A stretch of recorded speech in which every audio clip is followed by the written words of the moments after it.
하나님의 말씀 봅니다. 시편 62편 9절에서 12절에 있는 말씀을 교독하겠습니다. 9절에서 12절. 아, 슬프도다. 사람은 입김이며 인생도 속임수이니 저울에 달면 그들은 입김보다 가벼우리로다.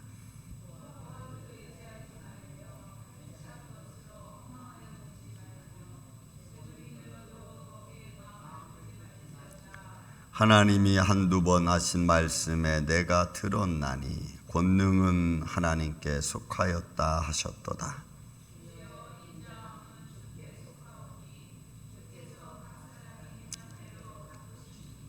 아멘. 자, 이제 우리 다윗이 이제 마지막 이 세 번째 해당하는 그 시절에서 아주 인생에 대한 허무함과 동시에 그 권능의 손길이 누구에게 있는가를 지금 사실은 선포하고 있는 말씀이 아닐 수 없습니다. 한번 보겠습니다. 지난 시간에 우리 봤던 우리 하나님 다윗의 고백은 이런 거였죠. 내 영혼아 잠잠히 하나님을 바라보라. 묵상하고 기도하는 중에 하나님 주시는 손길.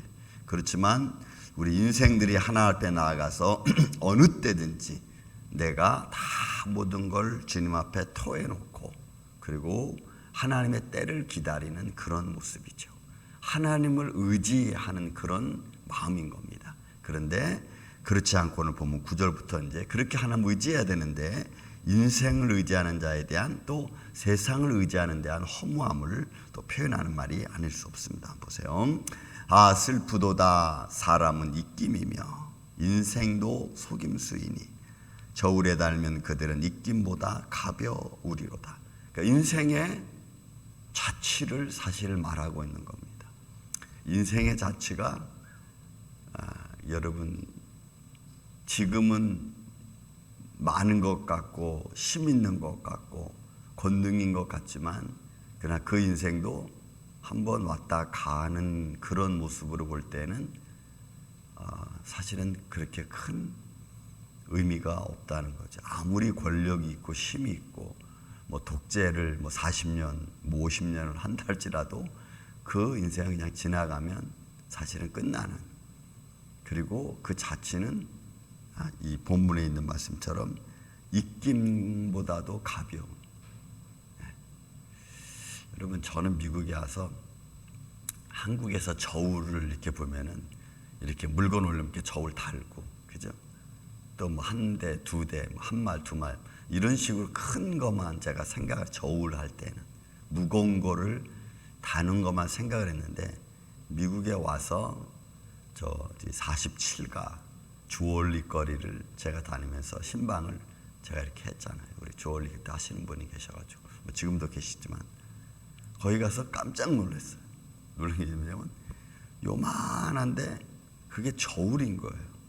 근데 그 저울이 얼마나 예민하냐면 몇 그램도 아직 정말 아닌 게 아니라 그 바늘만 올려놔도 그게 측정이 돼. 손으로 바늘을 들면은 바늘이 얼마큼의 무게인지 모르는데 거기다 올려놓으면 측정이 돼. 몇 그램. 그보다 더 낮은 수치. 그러니까 또 마이크로 전자 저울이 또 있어가지고 그거는 정말 깃털만 올려놔도 측정이 되는 것 같아. 여러분, 사람도 전자 저울이라는 걸 만들어서 우리 손으로 인간의 어떤 힘으로 느낄 수 없는 무게를 측정할 수 있는 그런 예민함이 있는데 하물며 만물을 창조하신 하나님의 손길이겠습니까? 우리 안에 무엇인들 측정하지 못하시겠습니까? 내가 말할 때 나오는 입김조차도 하나님은 측정할 수 있는 분이신 줄로 믿습니다. 그 입김 속에 담겨 있는 인간의 욕망, 그죠? 인간의 말 속에 담겨져 있는 인간의 욕심, 뭐 질투, 또 저주, 이런 것들이 우리 눈에는 보이지 않고 그게 아무 무게도 없는 것 같지만 하나님은 그것조차도 측정할 수 있는 분이시라고 저는 믿습니다. 네가 말한 그 말이 무게가 얼마나 되는 줄 아느냐, 뭐 이런 식으로 말한 말씀 우리에게 들려주신다면 우리는 꼼짝 못할 거예요. 왜야? 우리 입에서 나가는 말의 무게는 여러분 사람을 죽이고도 남을 수 있는 무게거든. 그래서 우리가 말총이라는 말을 쓰잖아요. 말총. 쏘면 사람이 죽어. 그러니까 국률이 여기는 마음이 많으면 많을수록 좋은데 우리는 자꾸 국률적인 마음보다는 자꾸 뭔가를 좀 독소를 쏘려고 하는 그런 말이 있잖아요. 그 무게. 그래서 그런 우리 인생은 정말로 너무너무 가볍고 보잘것없는데 우리가 내뱉는 속에서 밖으로 나오는 것들은 우리가 스스로 감당할 수 없을 만한 무게들을 우리는 막 쏟아낸다는 거죠. 그러니 이게 얼마나 어불성설입니까? 앞뒤도 안 맞는 거죠. 깃털처럼 가벼운, 저울에 달면 그들은 입김보다도 가벼운 우리 인생이 어떻게 그렇게 하나님의 영광을 무시하고 내가 감당치 못할 것들을 내가 쏟아내는지. 그러면서도 우리는 그 무게를 모르니까 그냥 모른 척 하잖아요. 그러니 그런 모습들이 나중에 하나님 앞에서 나를 측정하는 무게가 된다면 아마 어마어마한 무게가 될 거예요. 내가 쏟아내놓은 말의 무게.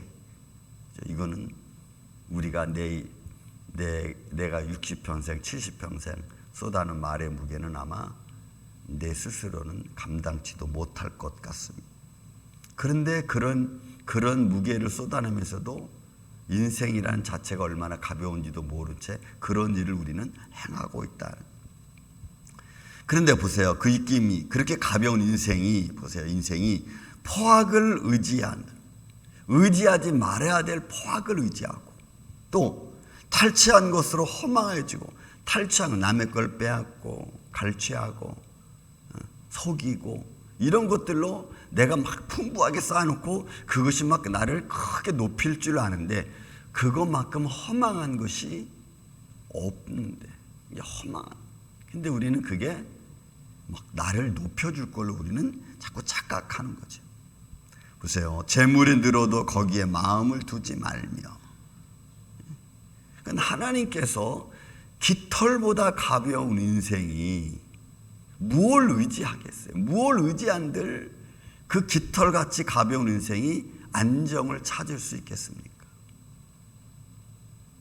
마치 이런 거예요. 바람만 살짝 불어도 휙 날아가 버릴 수밖에 없는 정말 여러 오리털 파카에 나온 깃털 같은 거 있잖아요. 근데 그런 깃털 같은 인생이 무엇을 의지한들 안정된 모습으로 있을 수 있겠습니까? 그러니까 우리 인생은 세상의 그 어떤 것으로도 우리 마음을 안정시킬 수 없어요. 우리는 이리 흔들리고 저리 흔들리고 바람이 살짝만 불어도 그냥 휙 휘둘리고 마는 그런 우리 인생들이. 그러니까 그 세상의 그 어떤 것도 의지하지 말라는, 마음을 두지 말라. 하나님이 한두 번 하신 말씀에 내가 드러나니 권능은, 여러분 이 권능, 그것은 오즈라고 하는 이 단어인데, 이 단어는 구약 신약서에는 두나미스, 하나님의 힘 권능인데, 이 하나님의 권능은 피상적인 게 아닙니다.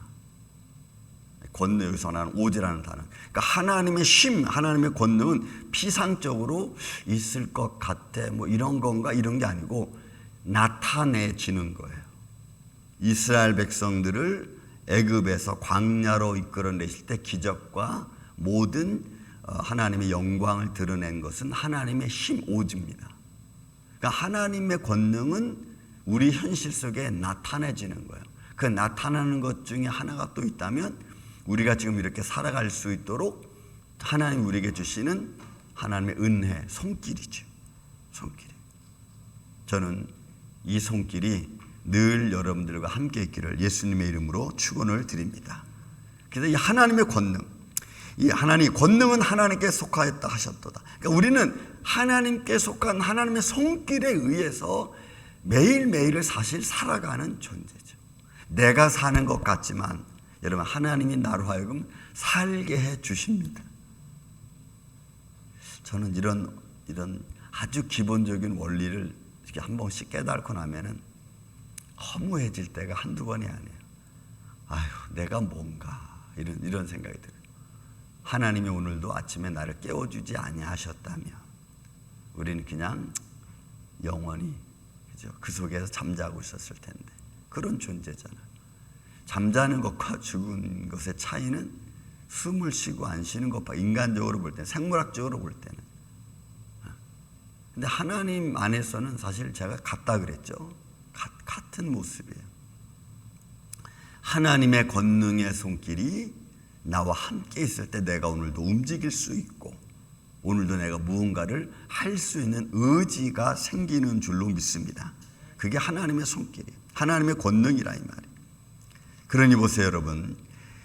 주의 인자함은 주께 속하였나. 여러분, 인자는 헤세드래요. 여러분, 헤세드라는 말을, 하나님의 자비, 하나님의 친절, 하나님의 그 자비와 그 친절은 하나님의 사랑하는 자들이 이 땅에서 살아갈 수 있도록 베풀어 주시는 은혜입니다. 그러니 여러분, 그 은혜 안에 살아가는 저와 여러분이, 어제 제가 말씀드렸듯이 우리의 삶 속에서 아무것도 아닌 것 같지만 하나님을 인정하고 하나님을 하나님 되게 하는 그런 결정들을 우리가 믿음으로 행하기를 전 예수님의 이름으로 축원을 드립니다.